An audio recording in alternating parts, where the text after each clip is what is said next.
He has been working in private practice in long-term care for the past 16 years with Eastern Health and was clinical chief for long-term care for the past 5 years. He's certified as a palliative care instructor with Pallium Canada. Dr. McKim has traveled through Eastern Newfoundland teaching end-of-life care to community and long-term care teams through the accredited LEAP training program. Dr. McKim has taken a lead role in Eastern Newfoundland with advancing accessibility to assisted dying and has been one of the main organizers of several accredited multidisciplinary program teaching medical assistance in dying to healthcare professionals. Aaron has been working part-time over the past year at the Provincial Department of Health and Community Services as the Provincial Coordinator of Medical Assistance in Dying. He's a faculty member at Memorial University Medical School and also has been one of the main instructors for the St. John's Juggling Club for the past 30 years. Interesting fact. Aaron lives with his wife, 3 children, and 2 dogs on his family's Savory Farm in St. Philip's, Newfoundland. Gee, some interesting facts. Welcome, Dr. McKim. Thank you very much. I'm going to introduce Debbie as well. So our other presenter is Debbie Squires, who's the Regional Clinical Nurse Specialist for Palliative and End-of-Life Care, and is also the Palliative Care Coordinator for the Long-Term Care Program at Eastern Health. She's also the MAID lead at Eastern Health, and she's the President of the Newfoundland Palliative Care Association. And Debbie is a Master's Prepared Advanced Practice Nurse with certification in hospice and palliative care. Her nursing background includes experience in pediatrics, community health, long-term care, and was an instructor with the Center of Nursing Studies for the BM program. So as a short introduction, since 2016, the landscape of MAID has been evolving as more healthcare professionals participate in MAID, and as healthcare professionals gain confidence in providing MAID, we are gathering lessons learned and new knowledge about MAID. It has become obvious that there are still more things to work out regarding MAID. We are certainly glad to have Debbie Squires and Dr. McKim here today to share their knowledge and lessons learned from their participation in MAID and the work they are involved in. What we know thus far that there is still so much to learn about MAID, and there are differing interpretations of the law. And ironically, a great example was illustrated when we were arranging the teleconference, as there appears to be differing interpretations of counseling amongst healthcare professionals. However, ARNL's position and direction to RNs and NPs participating in MAID is that they can only discuss MAID upon the client's request. Certainly, interpretations may change over time as these interpretations are challenged and move through the courts. And the courts will make a decision on interpretation of the law. So we'll now turn it over to Dr. McKim that will provide information for RNs and NPs. Thank you. Okay, thank you very much. So welcome all, and thank you for allowing me the opportunity to talk about this subject. It's been something that has been very important to me over the last several years, and I think it's an evolving situation as well, that the sort of convention of what things are, the way things are now, is probably going to change over time, and to some degree we have to be very aware of how those changes occur and make sure that they happen in the right direction. So medical assistance in dying, and from my perspective, is just part of the spectrum of options available to somebody when they start to approach the end of life. People have the right to access pain and symptom management through palliative care. Sometimes the situation arises that it's appropriate to consider palliative sedation, and sometimes people want to know more about their options about medical assistance in dying. So I'm going to outline today some of the way the statistics currently have run over the last little while in Newfoundland and across Canada and elsewhere. And then we're going to talk a little bit more about some of the specifics of the requirements and the criteria and the medications involved. And then we're going to go through a few cases at the end to help illustrate some of those points. So I'm going to the second slide, which is the objectives, and we've sort of already covered that a little bit. I want to summarize some of the Canadian MAID data, look at the process as it currently stands in Newfoundland, talk about individual rights, safeguards in place to protect those rights, and to review several cases, and talk about some future considerations, process map break down the numbers and some of the knowledge translation. So the next slide is the spectrum of involvement.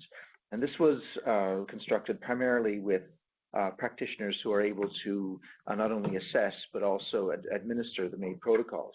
And as I understand it, it's fairly likely that nurse practitioners will have this within their scope of practice in the next several months. So this will apply to nurse practitioners as well. And I know with a lot of physicians, there was initially an idea that it's either one end of the spectrum or the other. Either you're a conscientious objector and you don't, enter into the discussion, or excuse me, you're somebody who's there, putting the dose into somebody's IV. And in fact, there's a lot of different ways that medical practitioners are involved with this process in between those two ends of the spectrum. For example, for somebody to make an informed decision, they need to know, first of all, what their medical condition is, what the prognosis is for that condition, what their treatment options are, and the consequences or side effects of those treatment options. And without knowing that, first of all, a person can't really be in a position to make a well-informed decision about where they want to go. Hopefully, after today's discussion, most of you will be in a better position to be able to discuss the MAID process with a patient if they ask you. And then, of course, it's probably a good idea, if you're aware of the MAID process, to be able to evaluate whether somebody, seems like they meet those criteria or not. They're not very complex in some ways. There's a bit of nuance in some of the criteria, but for the most part, it's fairly straightforward.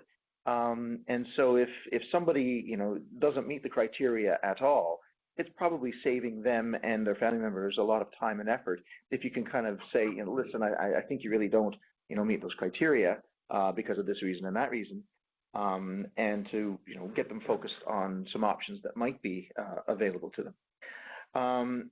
Often capacity is a big part of this. Somebody has to have capacity of making their own decisions, but to be eligible for medical assistance in dying. If somebody no longer has decision-making capacity themselves, it's not an option. And often it's the caregivers who know the patients the best who are in the best position to determine whether they have decision-making capacity. We'll talk a little bit more about that in terms of the details of it. But I think it used to be years ago, if you wanted to know if somebody had decision-making capacity, you could refer them to psychiatry or the Miller Center. But more and more now we're going towards having the people who know the patient the best weigh in on that decision. Now, as the terminology here, and this is a secondary physician, and that's currently accurate in Newfoundland because physicians are the only ones who can assess or administer medical assistance in dying, but that's likely to change soon when nurse practitioners enter into it. And then the primary physician or primary assessor is the one who not only evaluates the eligibility, but also administers the medication and is also in charge of the record keeping, the death certificate, and kind of quarterbacks the process. But there's also many other ways to participate. For example, one of the limiting factors often is in initiating the process, the patient should have two independent witnesses sign off and witness the fact that they themselves signed the declaration of intent to undergo the MAID process. And these independent witnesses have to be people who are somewhat removed from direct care with the patient. So if you're directly providing care for the patient, you can't actually act as an independent witness. Or if you're somebody who's going to inherit potentially, if you believe that you're going to be a beneficiary from this person's death, you also can't act as an witness. So sometimes if somebody is sick and towards the end of life, most of their contact is either with their family members who may be beneficiaries and their caregivers. Often people become increasingly isolated as they become less and less mobile. So sometimes it's really hard to find an independent witness. So we've been accumulating a list of people who are willing to step in and act as an independent witness when the need arises. And it's one way that people can contribute to this process without necessarily having to shoulder the full brunt of responsibility for the whole thing. So federal data, the first 6 months. So this is somewhat dated, but it gives you a good idea of the breakdown of, who's asking for it, what the underlying conditions are, that sort of thing. So initially, the Atlantic provinces on the left here were so few in number that they grouped them all together. You can see Ontario had about 170, 180. All of Canada in the first 6 months had somewhere around 500, 520 cases.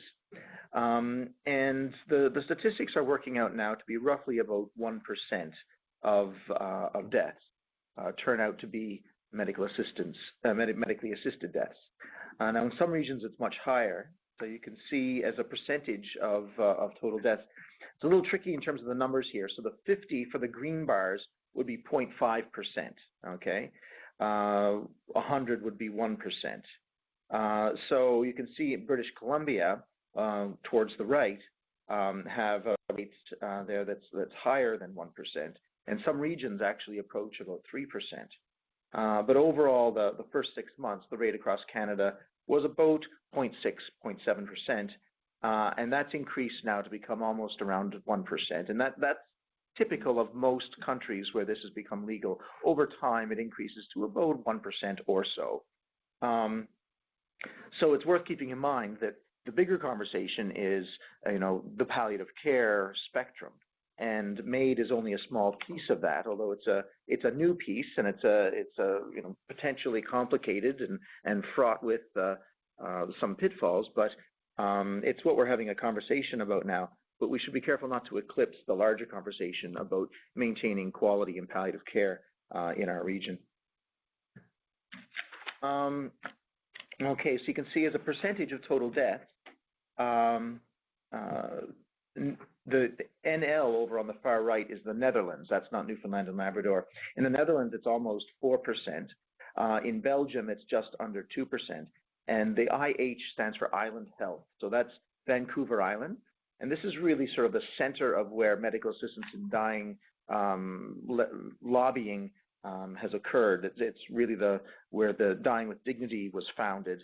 And a fair number of the practitioners there have been at the forefront of pushing the boundaries legally and in terms of the front lines of this.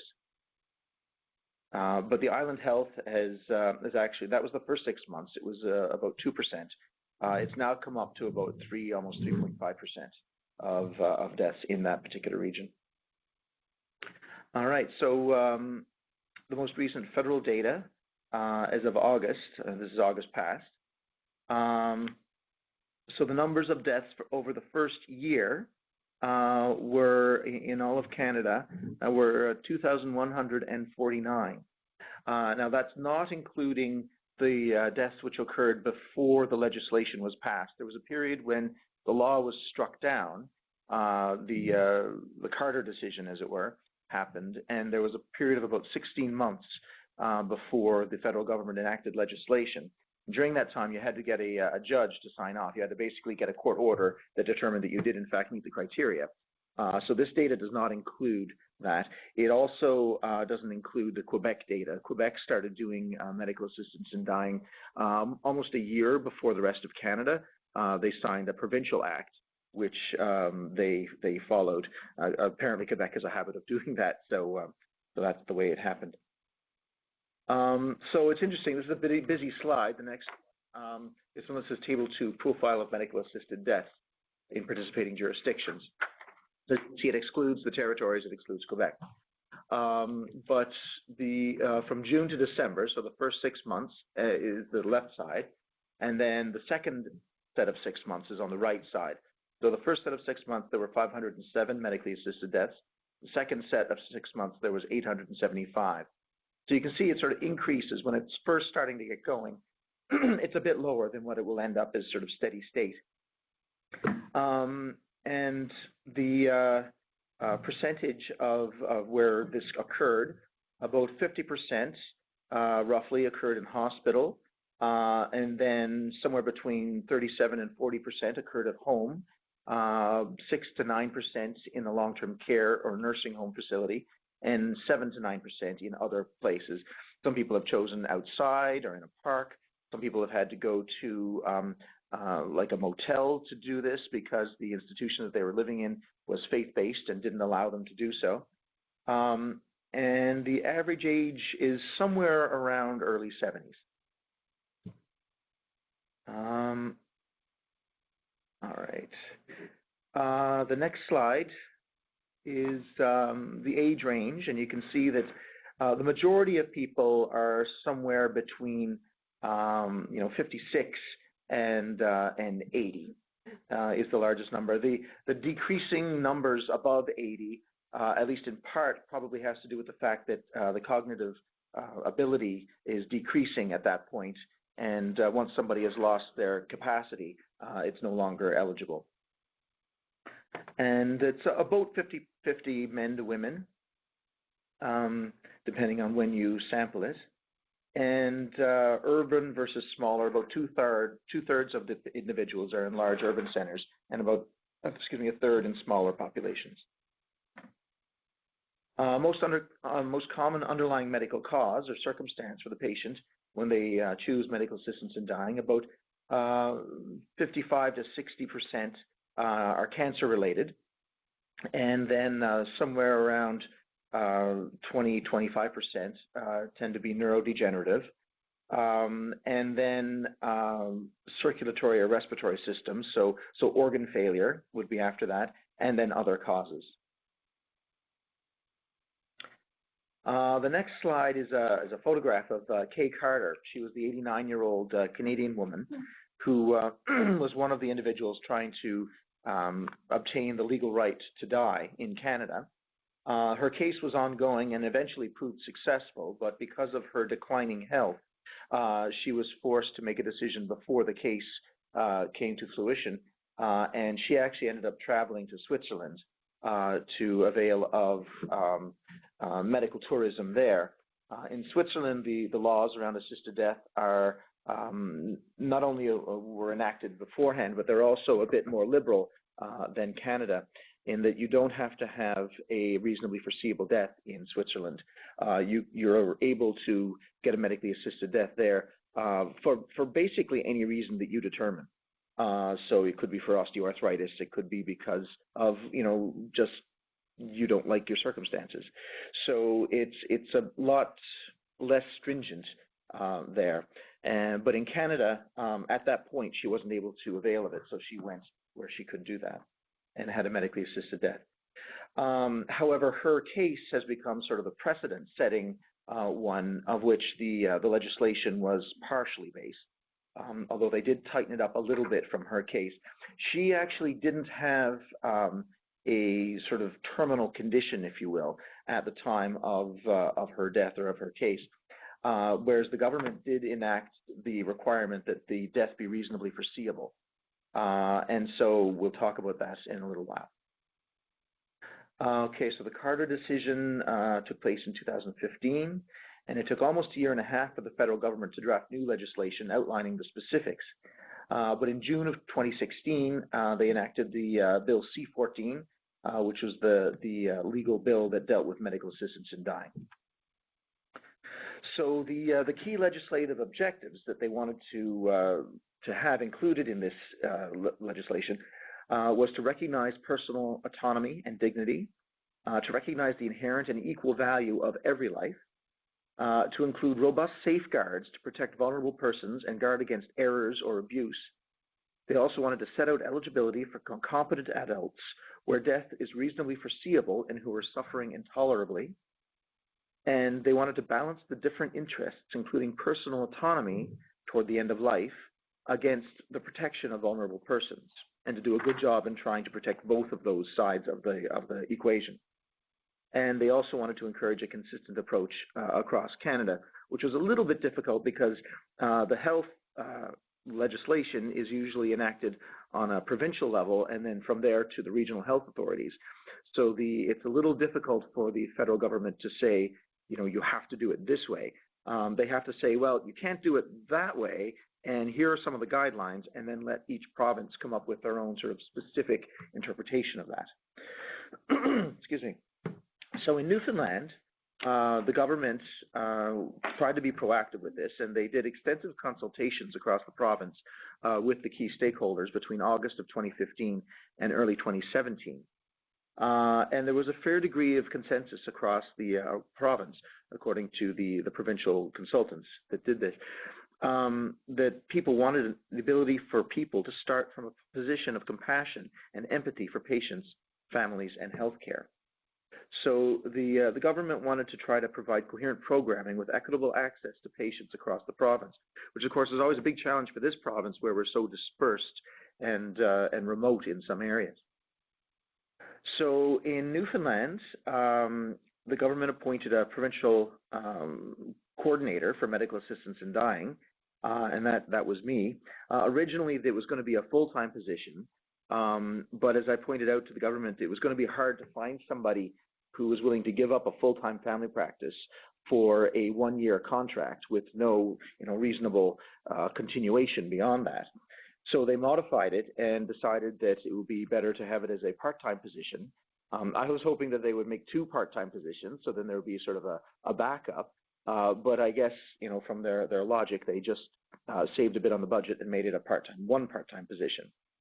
So we've been trying to work and set up some working groups in the different regional health authorities, a MAID coordination team, if you will. And we've been trying to develop some provincial standards and operational policies and protocols around this.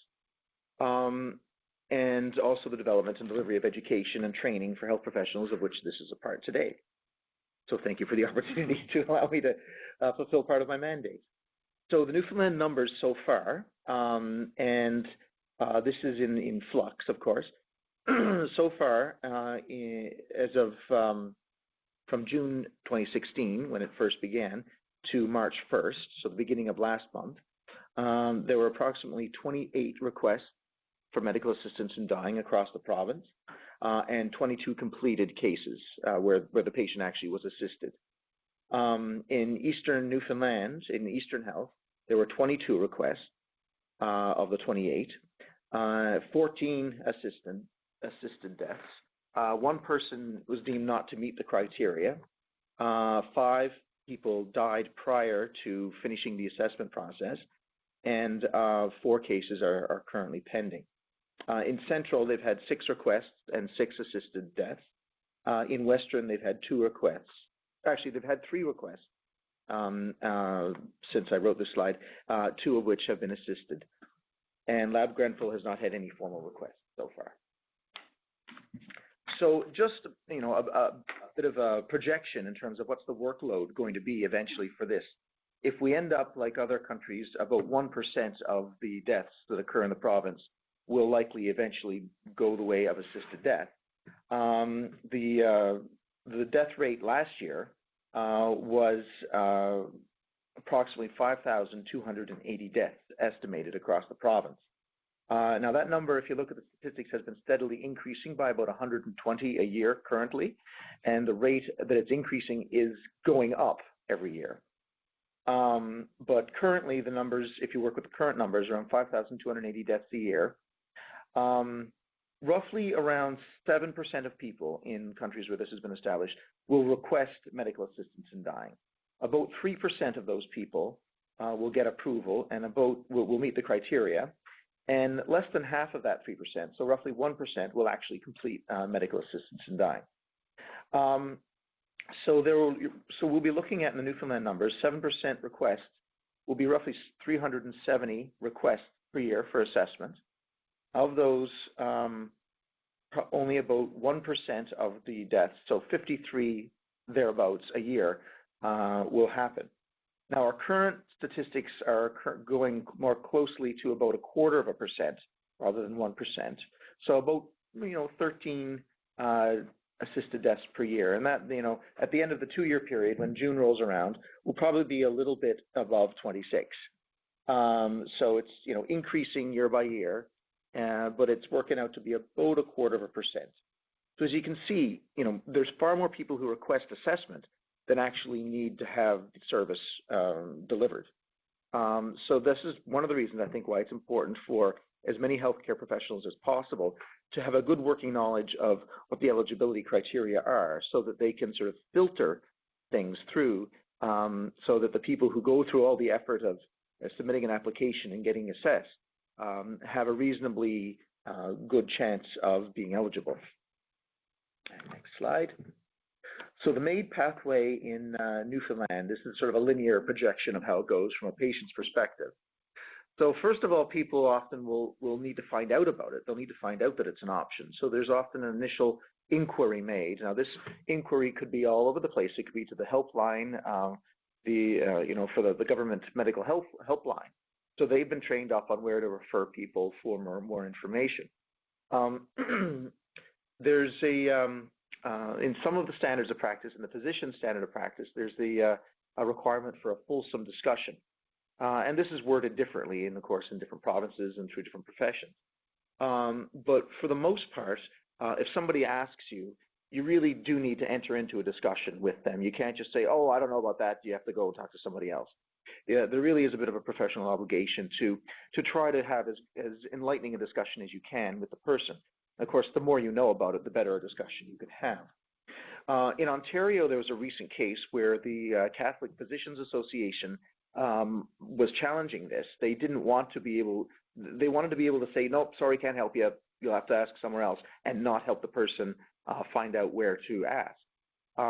This came to court, and the court ruling was that the physician actually had a obligation to make sure that the patient got in touch with somebody else who could help them. And they were quite explicit about that. Now, this really applies on the Ontario level, but it's set a precedent that is likely to be repeated in other provinces. So for physicians, at least, we really have an obligation to make sure a person gets in touch with somebody somewhere who can give them the information. For those of you that don't really know much about it and maybe don't want to, you're probably not on the call today, but if you wanted to, there's a good government website, and I'll put that up later, but if you just Google Newfoundland and Labrador medical assistance in dying, the first hit you get should be the Newfoundland government website, where we've put up a frequently asked questions document, a fact document, and we've gone back through this document basically answers about 20 or so of the most commonly asked questions by patients. And it also gives them the contact numbers for the coordinators in each health region if they need to get more information, if they need to get the forms to fill out, that sort of thing. We've gone through that document actually and with a fine-tooth comb and tried to make it as accessible as possible. So now it doesn't look as pretty, but the font is perfect for, or as good as it can be, for screen readers or people who are visually disabled to be able to access the information. And we're currently in the process of filming an American Sign Language version of the Frequently Asked Questions document, which we'll be putting up as a YouTube link on that same page. So we've really tried to make it as accessible as possible for people. And this was necessary because there are a lot of people who don't really know about medical assistance in dying, a lot of patients who aren't really sure what the criteria are or who's eligible and who's not. A lot of people are still under the impression that they can give it as an advance directive, which you cannot. And we'll talk about the details of that later. So yeah, a person needs to get information about it, and then if they want to, they submit a formal request. There's some suggested forms out there, but this formal request can come in any form. You could write it on tree bark if you wanted and send it in, as long as it indicates that the person wants to be assessed. And then the person has to have two assessments, a primary assessment and a secondary assessment. So the first, and they don't have to be done in any particular order. They can be done, the first one could be first or the second assessor could be first. It doesn't matter. But the primary assessor has to determine whether the person meets the criteria. And then the second assessor basically double checks that there are at least two different independent professionals who agree that this person meets the criteria. And if they both do, then the primary assessor will go ahead with setting a time to do this. There has to be a waiting period of 10 clear days between when the person makes the formal request and when the medical assistance in dying can be administered. And the term 10 clear days is a legal term, which basically means there have to be 10 full days between when the request was made and when the thing can happen. So, for example, if you submitted the request on the 1st of the month, then 10 days after the 1st would be the 11th. So you have to take the 1st plus 11 days. So the 12th would be the first day that you could actually administer medical assistance in dying. Now, it doesn't have to be 10 clear days. It can be longer if the patient wishes. And alternatively, if the patient is going downhill so fast that they're likely not to make it to 10 days, then you can expedite it. But both of the assessors have to agree that things need to be expedited. You can expedite it because they are going to die sooner, or you can expedite it because you think they're going to lose capacity sooner, or there's at least a reasonable chance that they might. But you can't expedite it because they're suffering. There's a temptation when you see somebody who is really suffering, in a terrible way, once they make this decision, they want to go right away. They want to go as soon as possible. And you really have to make the full 10 days go by, if at all possible, unless they're going to lose capacity. Now, if you're starting to give enough pain medications that they're getting a bit groggy and starting to kind of, become somnolent because you're having to give such high doses of medication, that makes a pretty good argument that their loss of capacity is imminent, and so you could expedite. That's probably one of the main reasons why we justify expediting. But most of the time, especially if you talk to the malpractice, the Protective Association, they really push that, got to be 10 days, and only for exceptional circumstances can you expedite it. And then immediately before you administer the medical assistance in dying, you have to do another reassessment to make sure the person still has capacity. And if they no longer have capacity, then you can't administer. And then if you determine that they have capacity and they still want to go ahead with it, then you can administer the medication protocol. And usually there's a sort of an immediate circulation of information that everything went okay. There's often a lot of people who are involved in this kind of a coordination, and most of the time the individuals are fairly invested and undergo a certain amount of stress that trying to make sure that this goes well. And it's often a good idea immediately after things have come to completion to make sure all the invested parties know that things have come to completion so that they can kind of breathe a sigh of relief, as it were. And then usually we've been organizing a formal debrief in a short time frame afterwards, days to a week or so later, to formally debrief, both in terms of the emotional impact and fallout from this on the individuals involved, and also from a process improvement point of view. Because the first time you do things, you go through it, you do the best you can, but often you come across things that you could do better next time. And so it's been an iterative process, recognizing that we're not going to get things perfect the first try. And there's always bits, no matter how good a job we do, there's always ways we could improve things. So to go forward in a way that has to foster improvements and system improvement over time. All right. So we'll go into a little bit more detail in that pathway. So the patient's initial inquiry, we talked about the obligation of the clinician to have a fulsome discussion. This is largely to make sure the patient is informed of all aspects of this. They need to be informed of their diagnosis, the prognosis, the treatment options, the side effects of those treatment options. And they have to know that side of this, as well as what MAID is and what it entails, in order to be able to make an informed decision. Informed consent can get kind of complicated, but really when you strip it down to its bare bones, they have to know the two different options and the consequences of those two different options. So we've had some cases where patients had early Alzheimer's disease and had some memory deficits and inability to remember, what they had for breakfast. But as long as they are able to understand what their disease is, what the treatment options are and entail, and what medical assistance in dying is, and what the consequence of that is, i.e. their death, as long as they know those two choices and the consequences of those choices, then that's essentially what you look at to determine if they have capacity.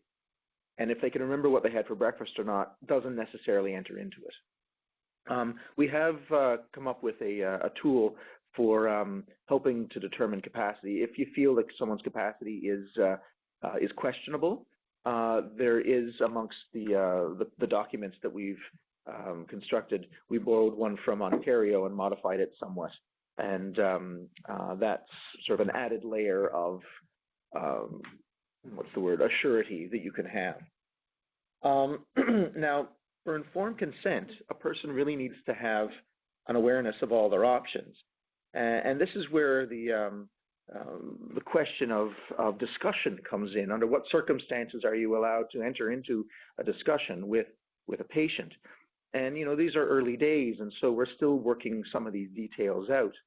And if you look at the standard of practice for ARNNL, or for social work, or for physicians, it's somewhere in all those documents, it mentions that a patient needs to ask for information. And it's a little bit of a determination to figure out, what is the context that they're asking in. So, for example, if somebody comes to you and says, I want you to tell me about medical assistance in dying, well, that's pretty clear. They're asking for information, and I don't think anybody would dispute having a discussion under those circumstances. But say a person comes and asks you, what are my options? Okay. Now, in my book, I would say that that is a request for available information, and some of the available information would touch on medical assistance in dying. But most of the conversation would center around palliative care, end-of-life care, pain and symptom management, and all the various options that are available to somebody. And I see medical assistance in dying as just one of a bunch of different options that are appropriate in some circumstances. If someone just had their cancer diagnosis, you wouldn't talk about palliative sedation. That would probably be inappropriate. But if they're getting towards the end of life and their symptoms are getting pretty harsh and you think they might get worse, well, talking about palliative sedation might be something appropriate to discuss with them, even if they didn't specifically ask you about that. So I think it's up to individual practitioners to sort of assess the appropriateness of it. The big thing you want to stay away from is you don't want to come across as coercing somebody. You don't want to even unintentionally seem as though you're trying to push medical assistance in dying on this person. We had a case about a year ago in Labrador Grenfell that was on the news quite extensively, where a mother felt that a physician had somewhat pushed medical assistance in dying on her regarding the patient's ill daughter. And there was quite a to-do about that. So, you want to make sure that not only are you not pushing it on somebody, but you also don't come across as pushing it on somebody unintentionally. But anyway, that's enough about that. That discussion, I think, will develop further as time goes. In terms of eligibility, you need to make sure that the person is eligible. And so we're going to talk a bit about the criteria. And this is all accessible on the Health Canada website or on the Newfoundland Frequently Asked Questions document as well. And it also is on the forms that we have for medical assistance in dying, so that the practitioners who are assessing somebody can just have kind of a tick box, so we don't forget, or just to make it easy. So the first criteria is somebody has to have access to Canadian health care.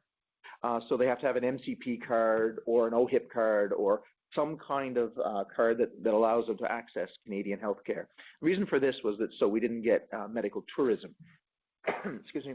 They didn't want people coming from other countries to avail of medical assistance in dying here. And, that is a potential, particularly where a lot of the United States, a lot of the regions of the United States, this is not a legal thing. I think there's 2 or 3 states where you can avail of this, but most of them you cannot. Someone needed to be 18 years old or older, and this is one of the areas that's being contested. I mean, somebody who's 16 can be declared an emancipated minor and consent for having an abortion, for example. And so there's some justification in saying, well, why is this any different? Some people would say it is different. Some people would say it isn't. But that's one of the things that's before the courts now, is a sort of special circumstance. But currently, as the law stands, you have to be 18 or older. You have to have capacity, and we've talked about that a little bit already, and we'll go into a little more detail on that. Excuse me. It has to be voluntary. So in other words, you can't be pushed into doing it. You're not supposed to be coerced. And it has to be informed. There has to be informed consent to do MAID. So you have to be made aware of all your other options as well. Sometimes we get people requesting medical assistance in dying because their pain is so bad they just can't stand it anymore. And then we find out when we assess them that, well, they haven't really had proper pain and symptom management. They haven't had access to palliative care. So in that kind of a context, somebody really doesn't have informed consent because they're not really aware of all their other options. And if we can adequately control their pain, then maybe they don't want to go the route of MAID just yet. Excuse me, I got a bit of a frog in my throat this morning. This afternoon. So these criteria are determined by either the most responsible practitioner or the MAID physician. But most people, I think, will be able to make a fairly good job of determining this if they know the patient at all. And this is certainly well within what a nurse would be able to scrutinize, at least in a sort of advisory capacity. If somebody clearly doesn't meet these criteria, it probably doesn't need to go the route of a formal assessment, unless the patient really wants to push it. Of course, they have a right to be assessed. Excuse me. Now, talking about this, the idea of counseling or aiding suicide, part of the reason there's a bit of touchiness around this is that under the criminal code, I think from '85 it was determined that it was illegal, it was a punishable offense to counsel or aid somebody to commit suicide.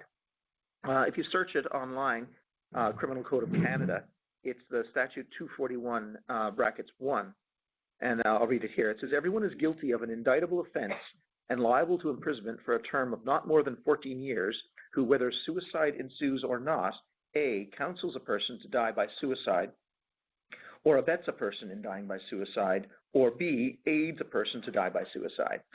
So, whether they do it or not, if you counsel a person to die by suicide, you can be on the hook for this.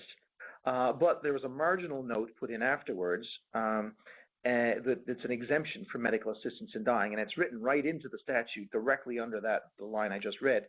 And it's paragraph 2, no medical practitioner or nurse practitioner commits an offense under paragraph 1 bracket B if they provide a person with medical assistance in dying in accordance with section 241.2. So they wrote that in specifically to try to make it less dodgy to talk about MAID. But of course, the Malpractice Association and the association have their standards of practice, which must be abided by, and they basically, I think, are the final word in the situation. The federal legislation, Bill C-14, also added into this to try to clarify this matter in bracket 5.1. For greater certainty, no social worker, psychologist, psychiatrist, therapist, medical practitioner, nurse practitioner, or other healthcare professional commits an offense if they provide information to a person on the lawful provision of medical assistance in dying. And so the purpose of C-14 was to amend the criminal code to exclude health professionals from prosecution under the old subsection 241(1)A of the criminal code. So that's part of the discussion. Now, the ARN&L guidelines regarding MAID, and I quote from them online here, RN, registered nurses and nurse practitioners may aid in providing nursing care and perform activities within their scope of practice, such as providing information about MAID upon, and upon is underlined, the client's request to clients and families. And so I guess it kind of comes down to what is a request for information? Do they have to say the words directly, or can they be an implied request? I want to know more information. Can you tell me? So that's something that I guess we'll have to have some conversations about, and that'll happen as time goes. Okay, so back to the criteria. So the fourth criteria is that the person needs to have a grievous and irremediable medical condition. I mean, essentially, this is fairly straightforward. It's got to be bad, and they got to be at the end of their rope. And it's got to be something that they're not going to be coming back from reasonably. So it has to be a serious and incurable condition. The person has to be in an advanced state of irreversible decline, and it has to be causing enduring suffering, which is intolerable to the individual with no acceptable relief. And intolerable is really determined by that individual. As a practitioner, don't have the right to say, sorry, you're not suffering enough. That doesn't qualify. If the person says they're suffering intolerably, then they're suffering intolerably, and it's really their own determination. And the acceptable relief, they're not forced to try everything on the table.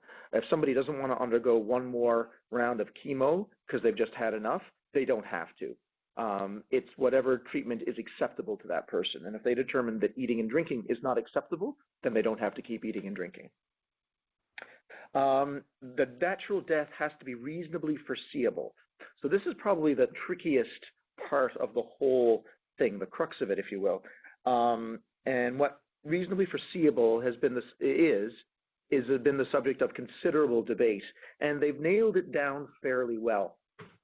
For anyone that wants to have a look at a more extensive outline of what reasonably foreseeable means, there's a really good resource online, the Canadian Association of MAID Assessors and Providers. The abbreviation is CAMAP. If you Google CAMAP, you'll come up with this as your first hit. In that website, they've got a bunch of different information. If you look under clinical practice guidelines, the first one they have is around reasonably foreseeable. And they do a pretty good job of outlining the legalities of it, and they illustrate it with several cases as to what they determine is reasonably foreseeable and what is not.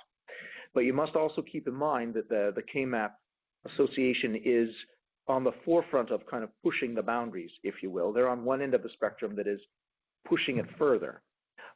If you ask the Malpractice Protective Association, they're probably on the other end of the spectrum, trying to err a little bit on the side of caution. And probably where most people fall is somewhere in between those two ends. So in the KMAP website, they say that basically if somebody has a diagnosis that would be terminal, so Alzheimer's disease or multiple sclerosis, or if their life expectancy is less than 5 years. And part of the rationale for this is that Kay Carter, her life expectancy was 5 years. If you look at statistics in Canada for an 89-year-old woman, their life expectancy statistically is about 5 years. So if statistically somebody's life expectancy is less than 5 years, then KMAP maintains that you can make the argument that their death is reasonably foreseeable. Now, the lawyers are less comfortable with that definition. They are probably more comfortable with life expectancy somewhere around a year or 6 months to a year. Most of the practitioners who've been doing this, I'd say, are a little more comfortable with somebody who looks like they're likely to die within the next several years. It probably meets the bar. But it's something to kind of determine with discussion and with experience over time. All right, so the term reasonably foreseeable also has been described as on the downward trajectory, or more specifically an advanced state of irreversible decline in capability. Most of the time, the majority of cases, it's fairly clear. The person's got metastatic cancer all over the place. They finished their chemo. They're starting to get to the point where they can't swallow anymore. They're bedbound. It's pretty clear that they're on the downward trajectory and their death is reasonably foreseeable. It's only, I'd say, less than 5% of cases where it's even a question.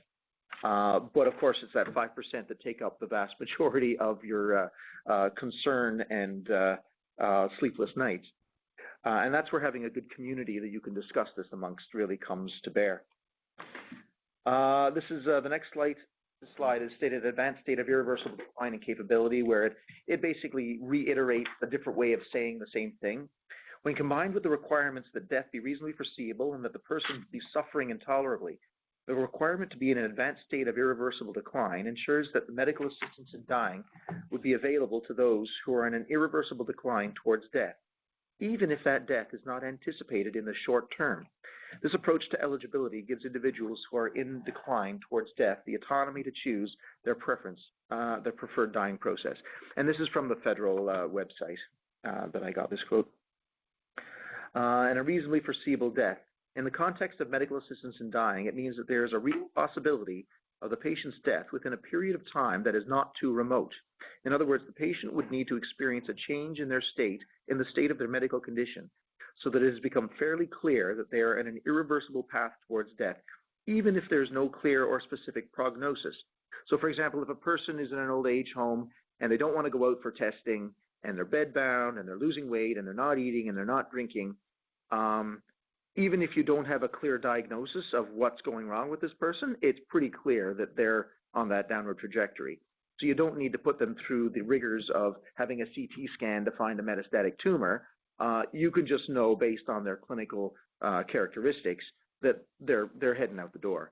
And so you don't have to have a specific diagnosis. Each person's circumstance is unique, and life expectancy depends on the nature of the illness and the impacts of other medical conditions or health-related factors such as age or frailty. Physicians and nurse practitioners have the necessary expertise to evaluate each person's unique circumstances and can effectively judge when a person is on a trajectory towards death. While medical professionals do not need to be able to clearly predict exactly how or when a person will die, the person's death would need to be foreseeable in the not too distant future. So this is kind of saying things in a different way, but it helps to roll it around and give it a slightly different context. Okay, so the next slide is a website. It's the Health of Government Newfoundland and Labrador. Excuse me. And if you go to www.gov.nl.ca, you'll get the Newfoundland Health and Community Services website. And then under medical services, if you go down, the medical assistance in dying is there. But like I said, you can just Google medical assistance in dying in Newfoundland and Labrador. It will be the first hit you get on your Google search. So we'll talk a little bit about the administration of the medication. So once you determine that the person does meet the criteria, two practitioners have determined that, signed off on it, you've gone through the 10 clear days, the patient has decided, okay, things are getting close, I want to go ahead with it. You get a prescription to the pharmacist, and we have the medication protocols determined. In the legislation, it allows for two different ways that this can happen. It can either be medically assisted by a practitioner who administers an IV protocol. There's also the possibility that you could have an oral protocol that is self-administered. In Oregon, for example, in the United States, that's the only way that they do it. The doctor writes a prescription for an oral protocol, the patient fills it at a pharmacy, and they go home and take it themselves when and where they want. The physician isn't part of it beyond writing the prescription. In Canada, this has not been a very popular option for a number of reasons. One, the medication has been a little bit difficult to come across, and has just lately become readily available. But secondly, it has a less predictable outcome. So sometimes people will die within an hour. Other times it might take 2 or 3 hours to die. Occasionally it takes a prolonged period, and sometimes they don't die. And so it gets into the little bit of tangly territory where what do you do if someone takes the dose and then 3 or 4 hours later they're still not dead? Well, what do you do? That's pretty stressful for their significant others that are there, waiting for them to stop breathing. The practitioners who do use the oral protocol usually make a point of staying close at hand until the person dies, and if they don't pass within a certain specified period of time, they make pre-arrangements that they will then insert an IV and administer the IV protocol. But now there's considerable debate amongst the lawyers as to whether this constitutes being able to get consent immediately before administering the protocol, or whether the fact that an hour has elapsed means that it's not immediately before, and so you have to get consent again. So it just adds a whole layer of tangliness to it. In Newfoundland, we haven't had anyone avail of the oral protocol, although it could be available if somebody really wanted it and they could find a practitioner who was willing to sign off on it. So the person, they get the prescription to the pharmacy. Usually the pharmacies want about at least 48 hours notice. Part of the reason for this is that they want to be able to schedule a pharmacist on who's not a conscientious objector. Some of the pharmacists, for example, here at the Health Sciences, I think there are 2 pharmacists who decided that they did not want to be part of medical assistance in dying. So sometimes they have to switch them off the call rota so that they can have somebody who is willing to do this, working at the time. And then once you have the medications, they dispense 2 kits. So you have one full extra set of medications in case you drop something on the floor or something smashes or something like that. To date, I'm not aware of any instance where we've had to use the second kit, but it has occurred in other provinces that it's, a person's a 3-hour drive away and they get there and find out that one of the medications is leaked out all over. They have a backup. And then finally, when you're with the patient, you give them one final opportunity to withdraw their request and demonstrate capacity, and then you administer the medications. Usually it only takes about 10 or 15 minutes to administer. There's a little bit of a preamble, you talk to the patient, you talk to the family a little bit, tell them what's going to happen, go out, prepare the medications, come back in, make sure they still want to go ahead, you administer it. And you sign the death certificate, you bring the unused portion of the medications back to the pharmacist, and that's how it goes. The medications are primarily, there are 3 different medications. There's a light sedative called midazolam, which is a benzodiazepine, and that puts the person in a sleep or a light coma, and then procedural sedation They give propofol usually, or you can give phenobarb. The propofol can sometimes sting when it's going in on peripheral line, so usually before the propofol we give lidocaine. So it goes midazolam, lidocaine, phenobarb, or propofol. The propofol will put the person into quite a deep coma. Very often people will stop breathing at this point. We give a heck of a lot of propofol. We give 100 milligrams, which is like one big, huge bottle of propofol. And then finally, when you're sure the person is completely out and unconscious, you give a neuromuscular blockade. The most common one we've been using here is rocuronium, but you could also give cisatracurium or atracurium are other possibilities if the person can't take rocuronium for some reason. Again, I'm not aware of any instances where it's had to be anything other than rocuronium, although I think in some of the protocols they've done in Clarenville, they may have used the Quebec protocol, which is slightly different. There's a form, sample form. This is no longer in draft as it is on my presentation. This has been passed, and each regional health authority has its own passed forms that are used both for the pharmacy and also for the assessment. And the death certificate is filled out. We're given the direction by the Department of Health that we don't put medical assistance in dying on the death certificate. Originally, we were putting it as a secondary cause, of course, listing the primary cause as their underlying condition. So if the person had metastatic cancer and that's why they were dying, you would list the cause of death as metastatic cancer. But currently, the direction we're given is that we don't put medical assistance in dying on the death certificate. There's a couple of reasons for this. One is that even when we did put it on, we had to ask the patient and the family's permission to do so. And most of the time they'd say, sure, I don't care. Sometimes they wouldn't want this to go on the death certificate, listing, say it's a small town and they know the person who's at the Office of Vital Statistics and, tongues wag. And it's a reasonable consideration. So even when we were listing it on the death certificate, it was incomplete.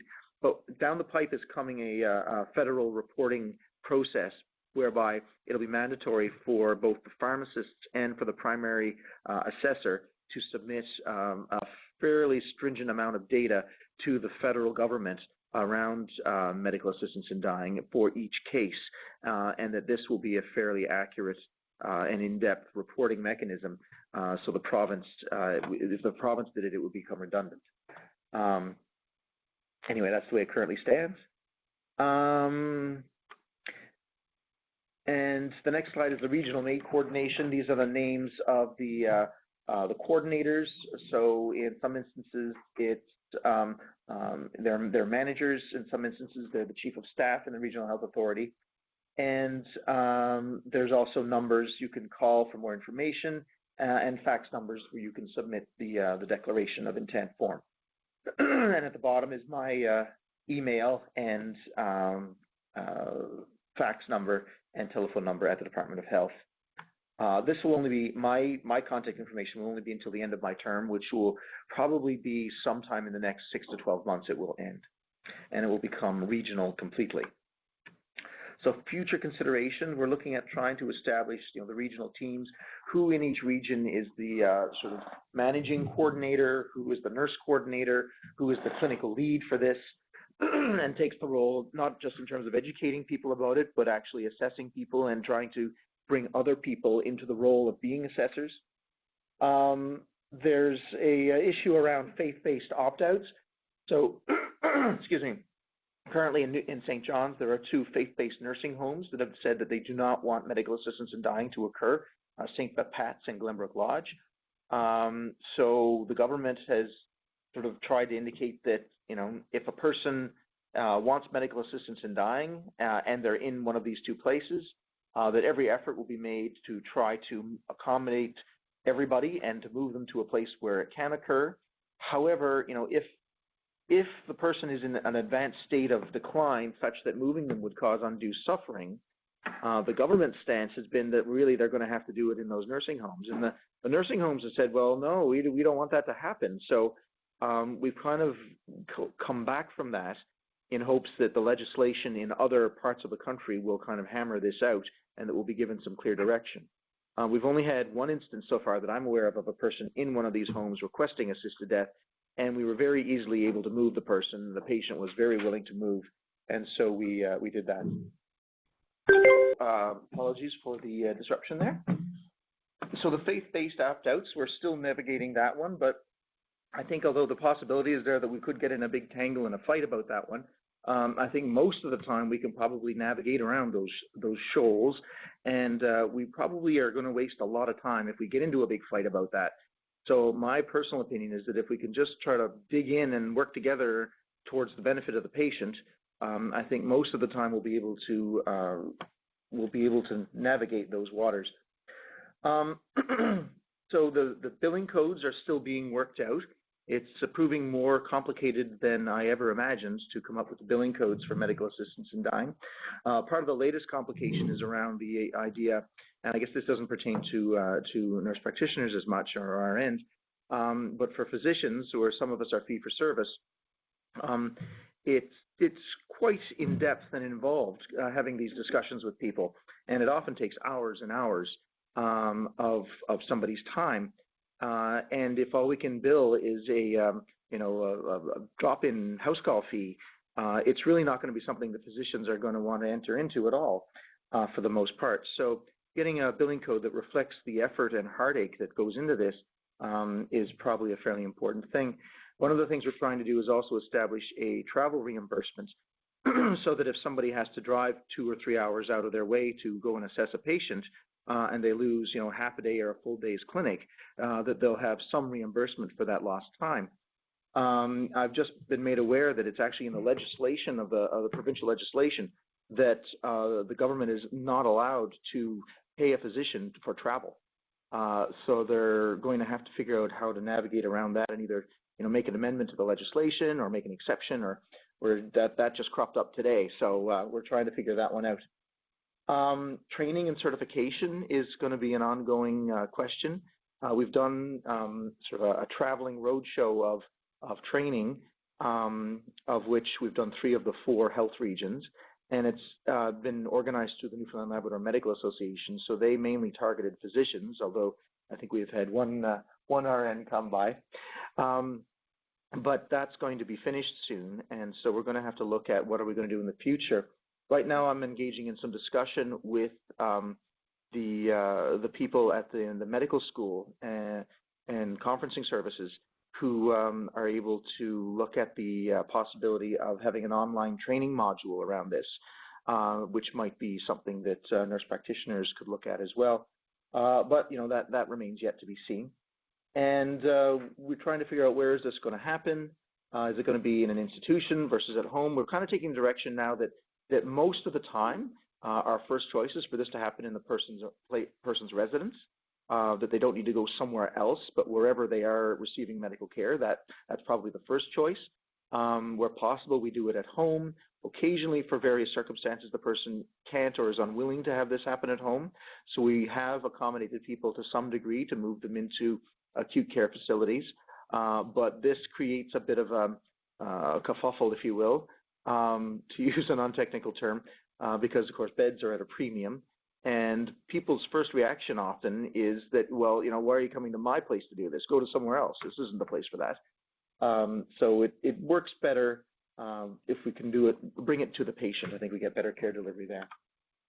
Future consideration, there's some cases before the court now where people with mental illness only want to be able to avail of MAID, and currently as the statute stands, if mental illness is your only diagnosis, you're not eligible for MAID. The issue of emancipated youth, so if you're less than 18 but still can consent to every other kind of procedure, and this is before the court, so the court is going to be ruling on this. And as well, the last one is around advance directives. Should somebody be allowed to say, I want to have medical assistance in dying when the time comes, if when the time comes they no longer have capacity? Currently, as it stands, this is not an option. But if you maintain that when people are suffering intolerably and they don't want to continue to suffer, they should be allowed to, somewhere along the way, make the decision not to. You could make a case that this maybe should apply in some circumstances. The methodology that they're proposing is that it's an opt-in clause, so that a person would have to say, yes, if and when the time comes, I want to have medical assistance in dying as an option, and I'm going to designate my substitute decision maker to be the one to make that final call. But if a person doesn't opt in other words, if they just kind of go along and don't say anything one way or the other, then it's not eligible. But if they purposefully decide that they want it as an option, then perhaps they should be able to have it as an option with their substitute decision maker. And you can get into, well, what about if that substitute decision maker isn't altruistic? What if they, they want to get their inheritance sooner or whatever? You can make the same argument for any other kind of healthcare decision with advance directives when the substitute decision maker is saying, withdraw treatment. So really, it's the same as all the rest of it. So, but anyway, these are discussions that are ongoing, and hopefully we will come to a more sure place as time unfolds. So this is the spectrum again of where do you stand in terms of your willingness to enter into the discussion around MAID, the spectrum of care, and hopefully practitioners can at least go as far as being able to have a discussion about the medical condition, about the MAID process, and whether somebody, reasonably looks like they might meet the criteria or not. And fairly soon, I understand we'll likely have nurse practitioners able to consider becoming a secondary assessor or a primary assessor. And of course, there's the other ways you can participate, some of which I've outlined. Other ways have yet to be determined by you guys. So, providing information around your community, just talking about the discussion, raising people's awareness about the context of this, because there's an awful lot that people don't know about this still. And I think it takes a while to get your head around it. So the more people engage in discussion and sort of flesh out their ideas, the better decisions we're all going to make. Dr. McKim, just to let you know, the decision to increase the scope of NPs to provide MAID, be granted the authority to provide MAID, is going to Council in June. So we're hoping by June 7th that will be approved by RNs Council. And we have a document in draft now ready to go once that's approved.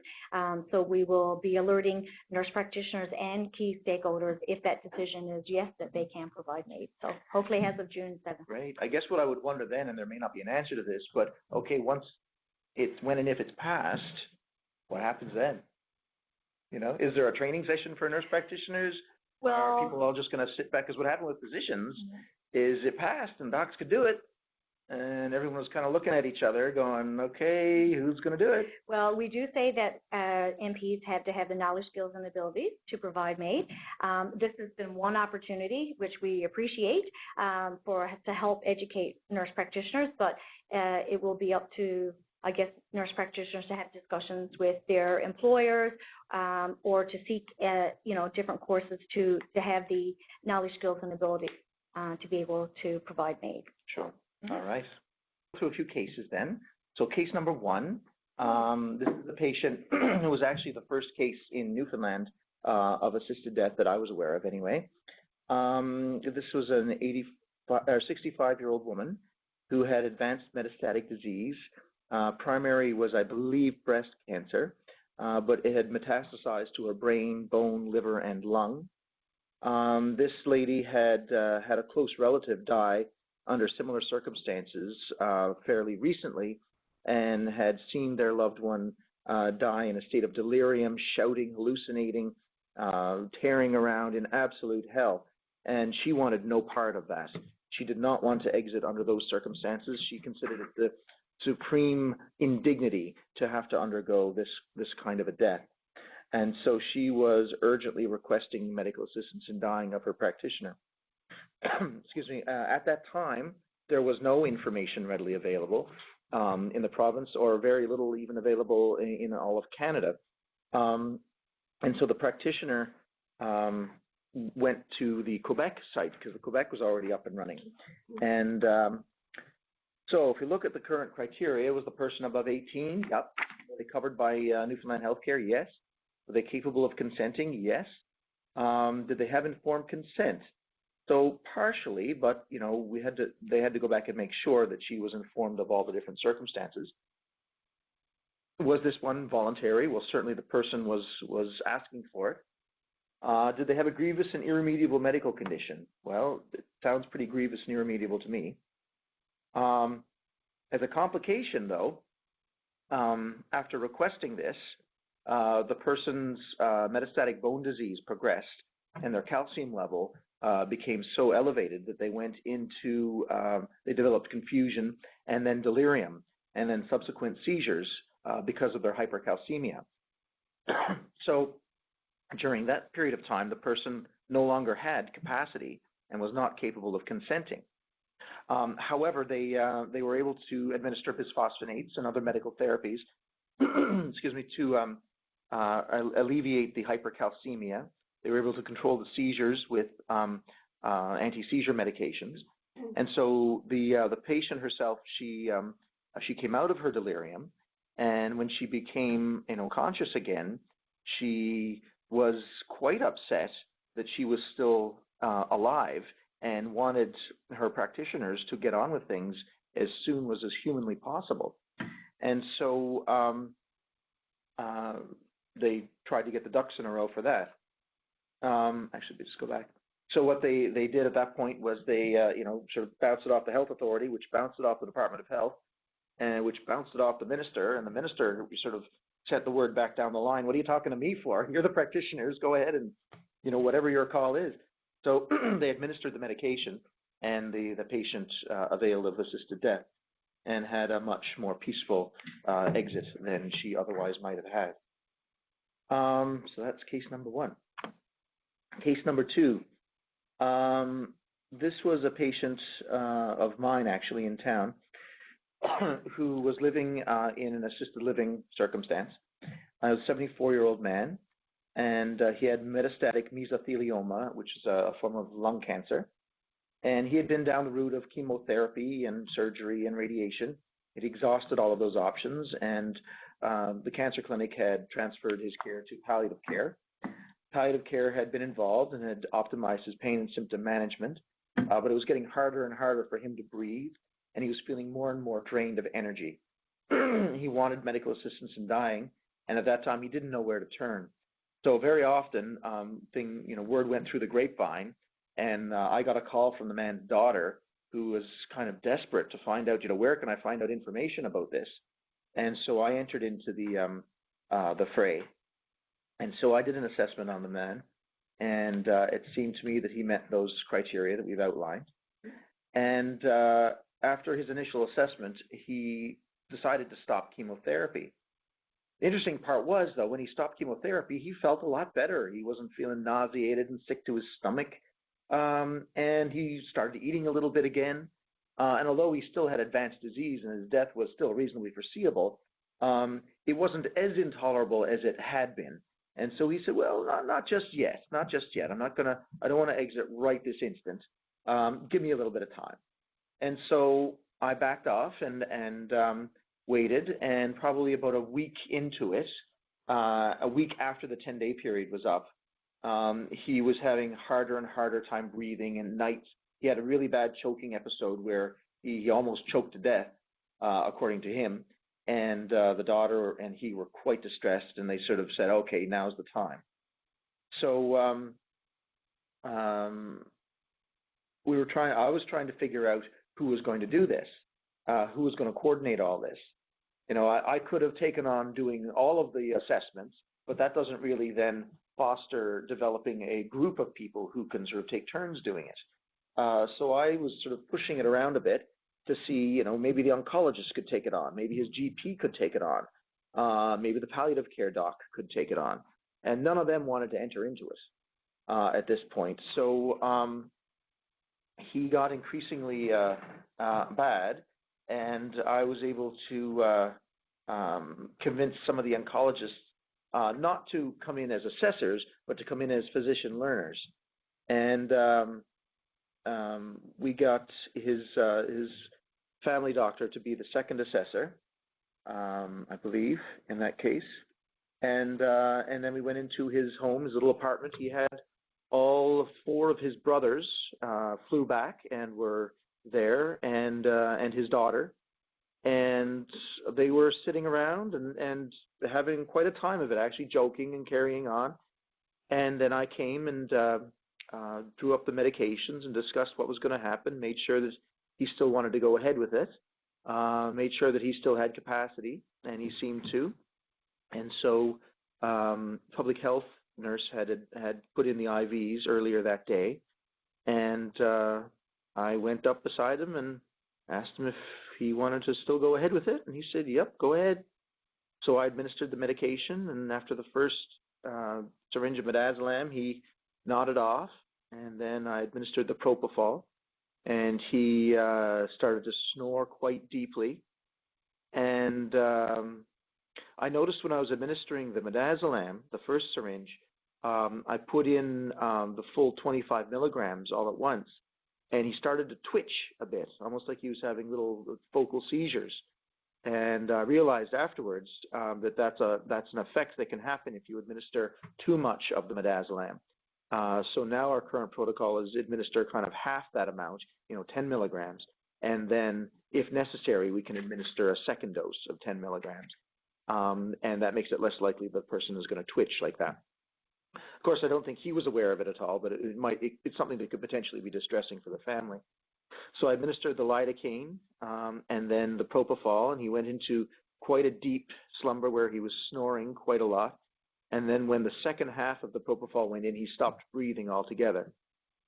And then I administered the rocuronium, and then cleared up the medications and got rid of the syringes.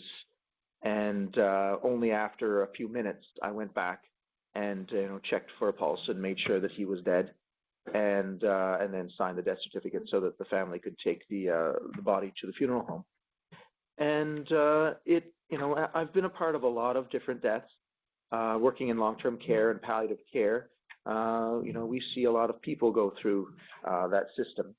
And some deaths are, I guess, what you would call peaceful, and some deaths are less peaceful.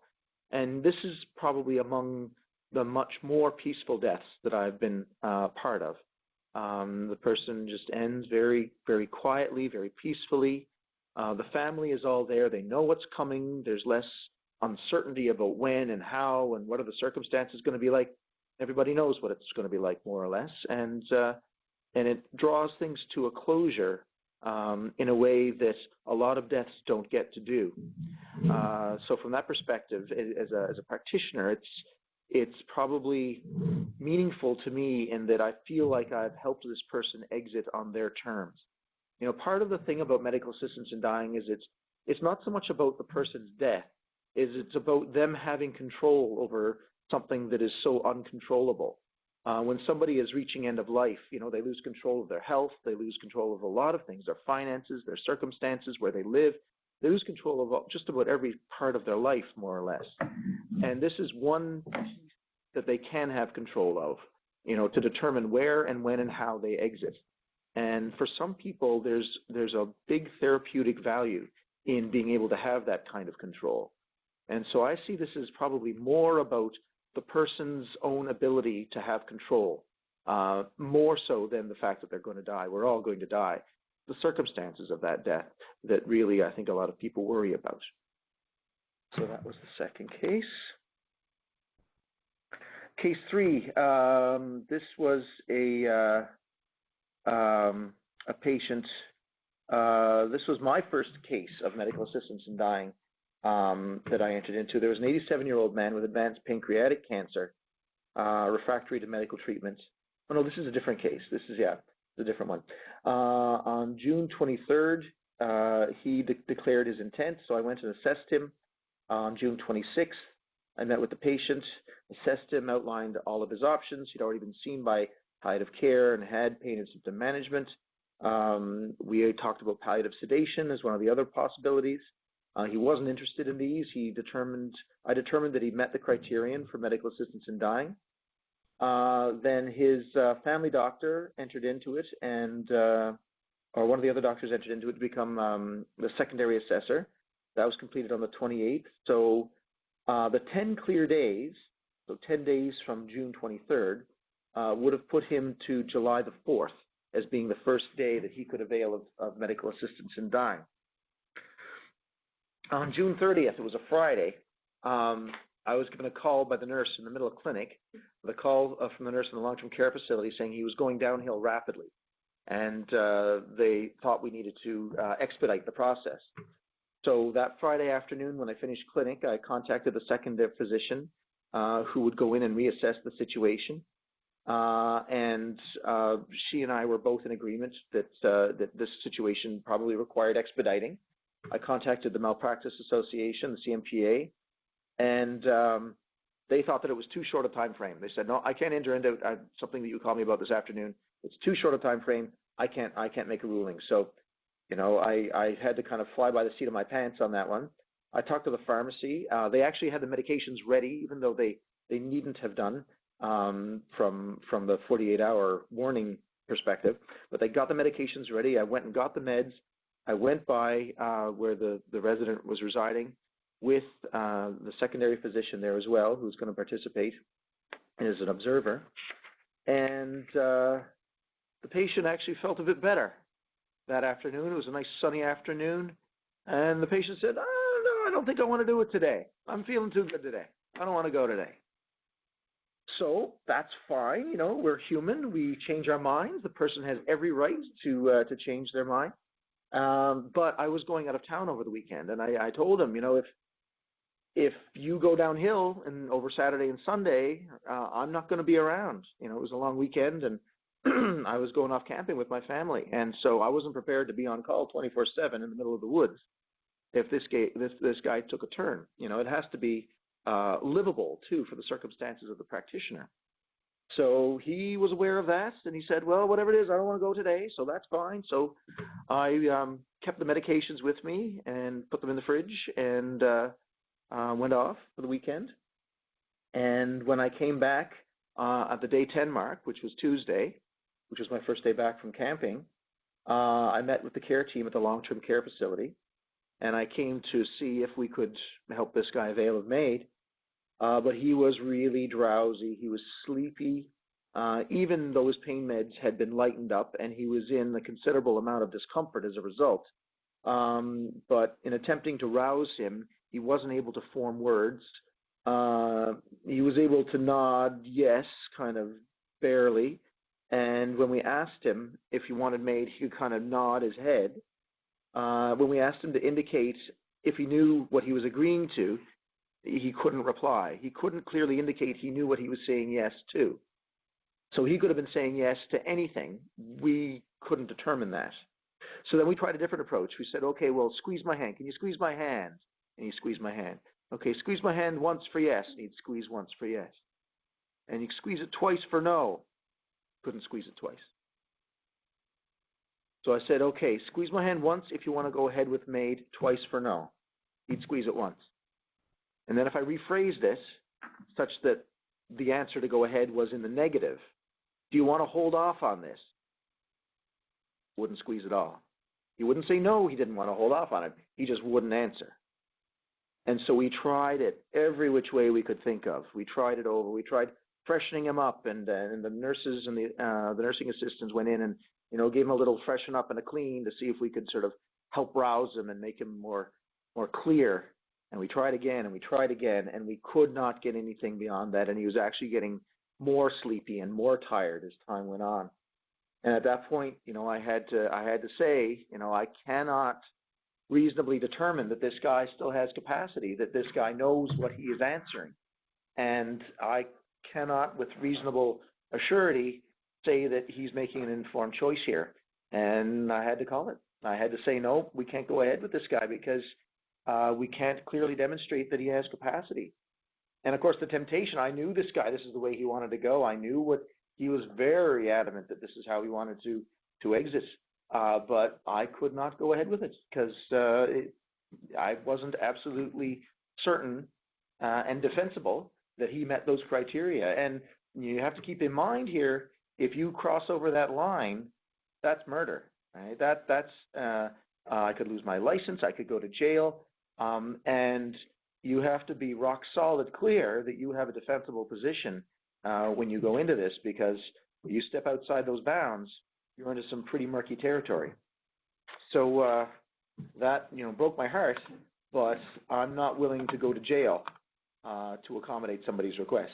Aaron, about that case, can I just highlight a couple of things? So you mentioned that, in actual fact, what had happened was I was speaking with the administrator of the home, and they told me that this person was declining. So I but they weren't really sure, but they thought that's what was happening. So I asked them to go back and to ensure that's what was happening.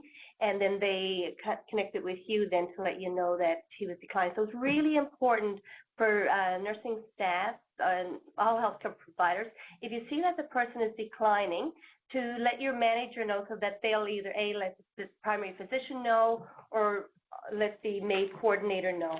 The other couple of times when you'd let us know too would be if the person changed their mind about MAID. So maybe they were waiting for their loved one to get home and they didn't get home, and they say, well, you know, I'm not really ready yet for whatever reasons on Monday, but, you know, so let us know that too, and we'll explore that a bit further, the physicians will rather, with the person. And if the other thing would be if the person expresses that they'd like to donate organs. That's another conversation that we're having too. So let us know that as well, and we can certainly explore that with the person. And so I'm going to highlight some MAID resources for nurses and nurse practitioners.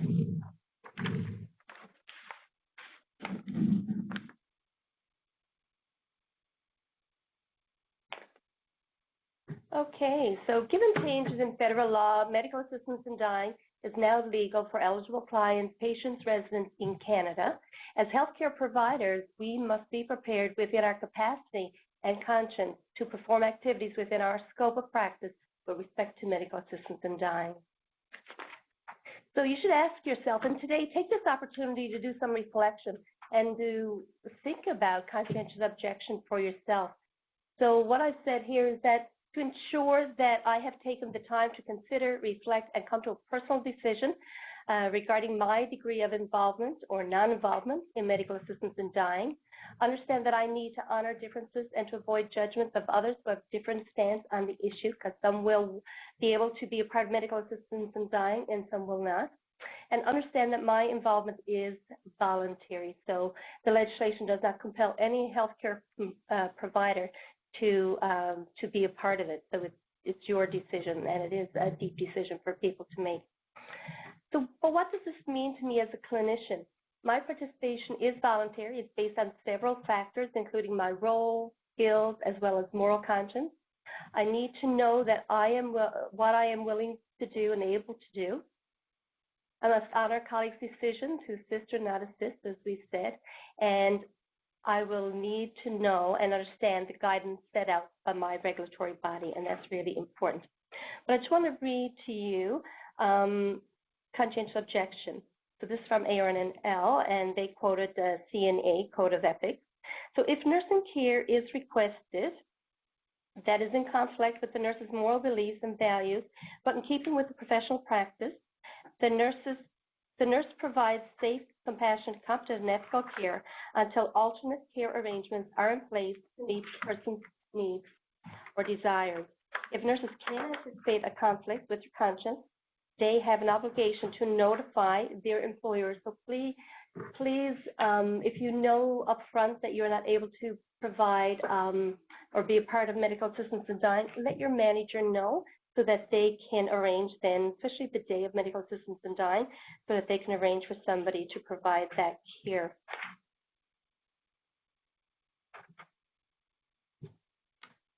Self-care, I just want to highlight some self-care as well.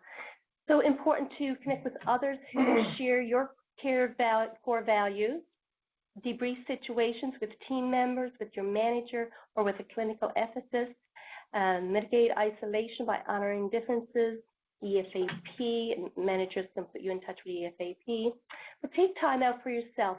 Go to a quiet place, just to be with yourself and nobody else bothering you. To mitigate, to contemplate, acknowledge and take time to breathe and lament any loss that you might feel. Engage your personal spiritual practices and access resources on spiritual or pastoral care. Really important that you do look out for your own self and look into your support resources. So, Dr. McKim did highlight some of these resources. So these are the provincial and regional health authority resources. They're coordinators. So you'll have that slide there. And then the next slide talks about Regional Health Authority MAID forms. So these are examples that's on Eastern Health's webpage under forms. But the other regional health authorities will have similar ones to these. So these are a guide. They really guide us through the process. First and foremost, we need to receive the person's request. That becomes a formal request from the person. And also to keep in mind that they need to have 2 independent witnesses as they're signing this form, and both of those witnesses need to observe the person sign and date the form. So if the 2 independent witnesses cannot come at the same time, that means that the person then will have to sign and date the form twice. Nurses and social workers and other healthcare people can become independent witness if you're not providing direct care and if you follow all or meet all of the other criteria. And we can certainly explore that further when you do get a request that's being explored. Then you have the first and second practitioner, and in those forms, as Dr. McKim has mentioned, they do discuss with them regarding palliative care options, and that was also written into legislation, so that's highlighted in those forms as well. Consent and capacity documentation tool. We also have a MAID communication or a MAID community intake referral as well. So if people are in acute care or if they're in long-term care and they're going to go home to the community, or in a personal care home and they're going to go home to the community, it's important that you make that communication, that link with the home and community care program. An IV protocol medication order set, so that is your prescription for the pharmacy, and then a MAR form, especially for inpatients. The other thing would be practice standards and being aware of practice standards, but not only ours here at ARNNL, but also then up Newfoundland and Labrador Pharmacy Board, of the College of Physicians and Surgeons of Newfoundland and Labrador, of the College of Licensed and Practical Nurses of Newfoundland and Labrador, and the Newfoundland and Labrador Association of Social Work. So be familiar with those as well. These are some documents too. As you can tell, there are many sources of resources, and so you will see the Association of Registered Nurses of Newfoundland and Labrador. They have a number of documents to support nurses. You will see also Canadian Nurses, ARNNL there, Canadian Nurses Association, as well as Canadian Nurses Protective Society. A whole lot of resources there. Then the next slide. There's also other nursing colleges or associations that are referenced there. And then the next slide, the first one there is from Canadian Hospice Palliative Care Association, and they have this document called Hospice Palliative Care and Medical Assistance in Dying in Canada. So how will they coexist? An interesting read for sure. So have a look at that one when you have the opportunity.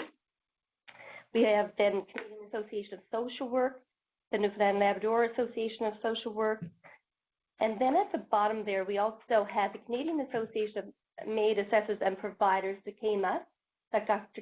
McKim has referenced, and we also have Dying with Dignity Canada. And both of those sites, they will have people talk about why they've chosen MAID, and families talking about their experiences in that as well. And then we have this slide about medical assistance in dying. This is from CNA. Delighted to see this, and only recently came out. It is an online learning module that is now available on medical assistance in dying, what nurses need to know. It's 1.5 hours of online educational program, and its focus is on learn why patients have the right, the legal right to seek medical assistance in dying, understand the roles of the nurses, registered nurses and nurse practitioners, and learn how to care for patients in accordance with the federal and provincial laws. Debbie, I just want to comment that you can find the direct link to these learning modules about MAID under the Continuing Competence tab under Learning, Continuous Learning Opportunities, but you can also go into the Canadian Nurses Association website itself and access those. Exactly. And just to say, too, that CNA are also working on, so I've become a member of the national MAID competency focus group, where they're looking at core competencies that's being developed to include MAID, so looking to integrate the competencies across the nursing spectrum. So that's a movement for sure. And then, so the other piece of resource on this last slide here would be the Department of Justice, Government of Canada, Medical Assistance in Dying website, and also the Newfoundland and Labrador government website is noted here as well.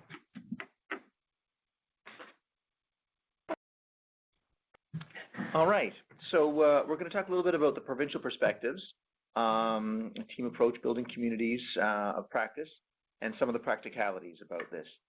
And I'm normally used to presenting this face-to-face for people, so it's a bit easier to ask questions. So I would encourage you, if any questions crop up while I'm doing this, write them down, and so you don't forget them, and we'll have an opportunity at the end to answer all your questions, okay? So the goal is to try to have a fairly standard approach in terms of education, in terms of service delivery, but also in terms of standards of practice, to have support and mentoring, and a process improvement mechanism. I mean, this is a brand new piece of the medical system that is coming into being.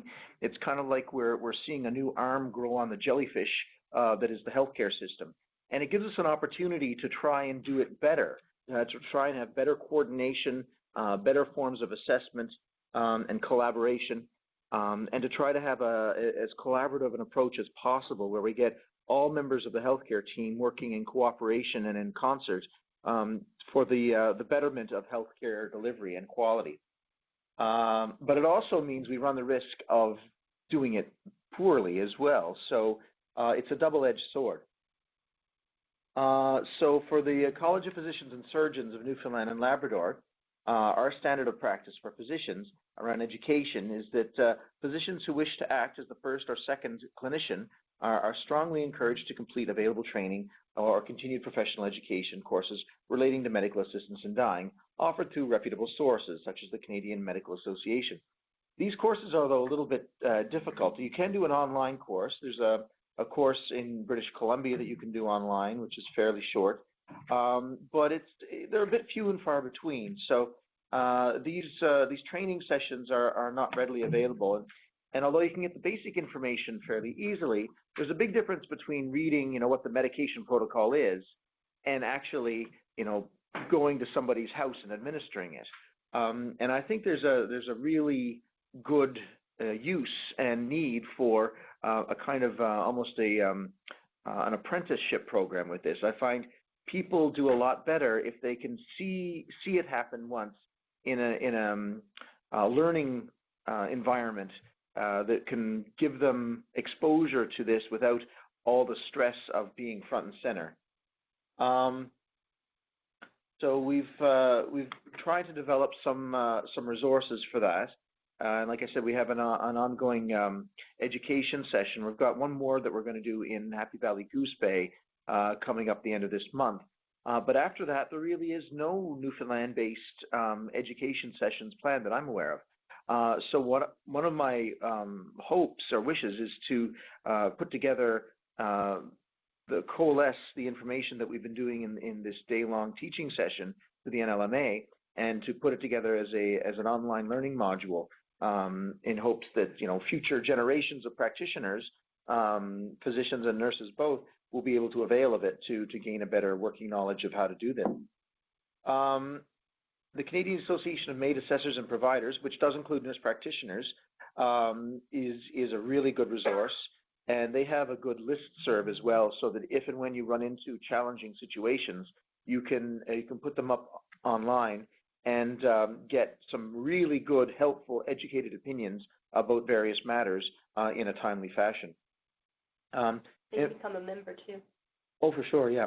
They try to restrict membership to people who are willing to provide MAID or assess people for MAID, partly because they don't want, everybody entering into the discussions, but largely because they don't want naysayers to be able to disrupt things. And I'm sure that the training sessions in Newfoundland will be ongoing, but you know, the nurse practitioners who are part of this, it'll probably be up to you to sort of ask your professional body for the learnings that you're going to require for this. And so you're going to be part of the process in determining, you know, what form you want that to take. We need a sort of a mentoring process where people can, you know, have exposure to this, become an observer, and then potentially become an assessor. And some of the assessors will be willing to become providers, but I don't think it's something that everybody is comfortable with or willing to do. It's you know, it's a fairly big task entering into that. The types of people who enter into palliative care in general, I think, tend to be the kind of people who often go the extra mile and enter into it because they believe in what they're doing. And that's true for a lot of different professions as well, not just palliative care. But I don't think it's everybody's calling. And as such, you know, I don't think I would ever expect everybody to become a provider or necessarily even an assessor. But it's something that, you know, some people have to do. But I think the more support we can offer each other along that spectrum, the easier it will be for people to do it in a way that they feel comfortable or at least competent and able to do a good quality job with. But it is a very personal decision. It's part of the regular, you know, environment now for service delivery. People are going to be asking for it. And I think a lot of areas, people sort of, you know, it's not really an issue that they enter into until there's a request. And at that point, it's kind of too late to really start the process. So I think, you know, the areas that this is most likely to happen are with any area of medicine and nursing that deals with end-of-life care is of fairly high potential to come across this. So I think if you work in palliative care, if you work in neurology, if you work in geriatrics, if you work in the community, this is now part of the landscape and has been for nearly 2 years. So I think we need to really figure out what our own individual piece is of this and own it, whether it's just a matter of being aware of the criteria and where to find information. So if somebody asks, you know where to direct them, or if you're going to be in a position to potentially be an assessor or provider to find out, you know, what you need to know about that. And whether you actually are going to be a provider or not, it's something that I think we all have a bit of a duty to have a functional working knowledge of. All right. We talked about the regional MAID coordination in the different places, and the provincial website is the best spot to get those contacts. We've talked about that a couple of times now. There's going to be a different manifestation in different parts of the province. I mean, in the Avalon area, we've got a lot of GPs, but there's also an awful lot of specialists here. I think at least half of this work is probably going to be done by GPs, and I guess now nurse practitioners are going to enter into it. And I guess it remains to be seen, you know, what form that takes. But there's also going to be a lot of demand for this in the areas of palliative care, and even acute care in neurology and care of the frail elderly, as well as long-term care. I mean, the largest number of people who avail of this have cancer, followed by neurological and organ failure. In central health, there are fewer internists. There are a lot more GPs, and the GPs are able to admit to acute care. So there's a bit of a different scenario. It seems in central health, there's not as much of a sort of designation between palliative care, GPs, and specialists. People kind of blur those lines a lot more. In Eastern, the Palliative Care Association across Canada, in fact, has said that they are not going to take ownership of MAID, that this is going to be something that will be done outside of palliative care. And a lot of the hospitalists I've talked to feel that this should be a palliative care thing. However, excuse me, for various reasons, the palliative care physicians don't want to have this dumped on them completely. So the Palliative Care Association across Canada unanimously said that they don't want to take ownership of MAID, and that this is going to be somebody else's job to deal with. Now, that's not to say that there aren't palliative care doctors who administer MAID. There are. But as an association, they didn't want to have this dumped on their doorstep. In Quebec, when the legislation passed for Quebec, the Quebec government said this is something that palliative care docs are going to do and own, and it will only be done in institutions, and any institution that gets provincial funding has to have it done there, otherwise we will cut their funding. So they took a very strong-armed approach to this in Quebec, and I think partly because of that, the palliative care physicians in the rest of Canada were a little bit leery and took some preemptive steps so that they wouldn't land squarely on their backs. The lines have softened a little bit, and I know the palliative care unit at the Miller Centre, although they still say that they will not administer MAID to a palliative care patient on the palliative care unit, they have had a number of instances where they've transferred somebody to a unit, down the hall and administered the MAID protocol there with palliative care physicians. So there are some palliative care physicians who are willing to enter into this and some who are not. And I think that goes across the board for practitioners. Western Health, they've had less of a demand for it. They've had a tricky case there of late. There's a case of a patient who has had various strokes and is relatively young and is no longer able to sort of care for herself at home in circumstances that she would want to exist under. So, she's incontinent, she can't feed herself, she can't dress or bathe herself, and she finds this torturous. She finds this suffering intolerable. However, she's still relatively young, I think in her mid to late 60s, and her death is not reasonably foreseeable. And she's been assessed, she's requested an assessment for MAID, been assessed, and found that she doesn't meet the criteria, namely her death isn't reasonably foreseeable. And so she was quite distressed about this, and she contacted Dying with Dignity Canada, and they discussed another option that's coming to the forefront now as a bit of a topic of debate, which is the condition of voluntary restriction of eating and drinking, or VRED. And if you voluntarily restrict your intake of food and liquid to the point of you don't eat or drink anything, fairly quickly you become dehydrated and malnourished, and your renal function tanks, and you become weak, and your death at some point does become reasonably foreseeable. And so this is a little bit of a red herring, and some people see it as a way of circumventing this reasonably foreseeable clause. Not to mention the fact that a lot of practitioners see this as kind of coercive. In fact, the malpractice, the CMPA for physicians has determined, I've heard anyway secondhand, that in other cases where this has occurred, if the patient honestly entered into restricting their eating and drinking in an attempt to end their life and progresses to the point where they are becoming weak and malnourished and organ failure is commencing, well, then it actually does meet the criteria, and that is a defensible position, according to the CMPA. However, they determined that if a person starts to restrict eating and drinking in an attempt to become eligible for MAID, that this was seen as coercive and that it was not a defensible position, and that the person probably would not meet the criteria. So, it's a bit of a gray area here now. I think most of the time, if the person really undertakes to end their life and is strict about it and is getting weaker and is entering renal failure, you could make the case as a practitioner. And really, in the end, it comes down to the individual practitioner's determination.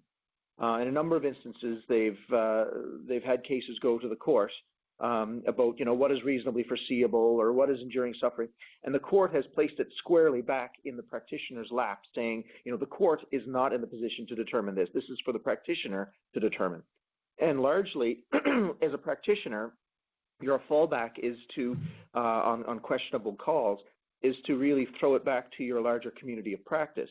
And so there's a growing community of practice of MAID assessors and providers who can debate these tricky terms and come back with a more or less consensus opinion. So I think anytime you run into a position where you're not sure or you feel vulnerable, like you're going out on a limb, you really need to throw it into the larger community and come to a consensus decision about things. And it's at least a much more defensible position if you're in alignment with your colleagues and your peers. but this case on the West Coast has sort of highlighted on a national level this issue of voluntary restriction of eating and drinking. And, you know, this is early days. We're still working these things out. So we'll see how things go. How can we best support each other? So interregional collaboration, family practice, nursing, pharmacy, palliative care. I mean, when this works well with assisted dying, it's a symphony of effort, but it's really a privilege to be part of this system when we have pharmacy and community care nursing and management and physicians and patients and families and social work and clergy all kind of working together for the betterment of the patient, for the, you know, the delivery of appropriate care. And it's quite an emotional thing when you participate in the end of somebody's life, whether you're administering the medication or whether you're, you know, just holding their hand and when they go through the palliative process. But it's a very emotional thing, and when it's done well, it makes such a difference, you know, to me on a personal level, and to the patients and their families. I'm quite certain that when we can do this and collaborate properly, it's a beautiful example of collaborative care that, you know, we don't always get to in a lot of other areas of medicine. So I think there's a real potential here for positivity and for positive collaboration and for helping each other and having each other's backs. And I think that's really the approach we need to take with this. It can have a tendency sometimes to sort of go down the road of, you know, adversarial discussions or, you know, people sort of pushing it on each other. And that has a potential of you know, going down a bad path. But as long as we kind of keep it in mind to really have each other's backs and to help each other out and to go the extra mile for each other, but especially for our patients, I think we'll be in a good place. The records of this, we've got, like as I mentioned before, there's a federal data collection system that they're still hammering out the details. They said that it's going to be coming in place. Well, first they said this spring, and then they said the summer, and now they're saying the fall. But sometime in the next, you know, 6 to 12 months, there's very likely to be a federal reporting requirement. And they're being a little bit pushy with this. Originally, it was 55 data points, and then it was 60 odd, and now the latest count I've had was 76 data points they want to collect. And some of the information they want to collect, they're getting a bit of pushback on now. They want to, you know, ask questions like, how long would the patient have lived if they hadn't availed of MAID? They want to know the area code that the person lives in. And some places in rural areas, you know, that's 1 or 2 people. That's really identifying information. They want to know what the income level is of the patient. You know, as a practitioner, as an assessor, I'm not very comfortable, and I'm, you know, going through all the rest of this saying, oh, by the way, how much did you earn last year? You know, that's going to throw up some red flags for the patient. So, you know, they're still hammering it out. So it is yet to be determined what the specific questions are going to be. But, you know, I know some of the physicians who are on the board that's determining these questions. And part of what they're trying to get at is, you know, they want to make sure people aren't availing of MAID because they have no other choice, you know, because they're running out of finances and they can no longer afford to pay their home care worker or their rent. They're saying, well, you know, I have to kill myself. So they want to make sure people aren't going down this path for, you know, quote unquote, the wrong reasons. And there's a certain validity in vigilance about this. It's a big deal. It's a new thing. It's a shift in our whole society's values and laws around end of life. And that's a big shift, and that takes time and discussion and patience. So, you know, we need to have this go forward as an ongoing process and maintain dialogue and quality. So that's pretty well, you know, all I have to say about this for now. Let's see, MAID delivery. So the goal is a standardized provincial approach in education and service delivery, in standards of practice, in ways of supporting and improving each other. And the policies and forms and documentations and protocols are evolving, but they're largely established now. The regional MAID coordination teams have yet to be determined. You know, at the end of my term as provincial coordinator, whether it's June or, 6 or 12 months from June, the government is, I think, trying to push this back onto the regional health authorities and saying that it will be the RHA's duty to look after all of those aspects. So it sort of begs the question, what do we need and want the MAID teams in each regional health authority to look like? In my opinion, I think we need a clinical lead, and that could be a physician or a nurse practitioner, but preferably somebody who is able to deliver MAID. I think we need an administrative lead to help work the logistics and the backroom discussions around resources. And I think we need a nursing lead because there's definitely a big nursing role in this, both from sort of an RN nursing care side of town, but also from a nurse practitioner service delivery and assessments point of view. So I think we're going to have some pretty frank discussions now with our regional health authorities because, from the government's perspective, there's no new money to come down the pipe. And from the regional health authorities' perspective, if they're going to create a new position, they need to have it funded. So there's a risk there that each one starts pushing it on the other's plate and nothing happens.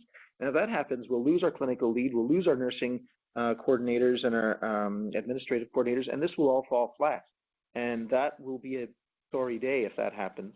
I think we really need to keep this within the pall of our regional health authorities to scrutinize and maintain standards, because otherwise this is going to be Bob's bargain basement MAID process out by the overpass.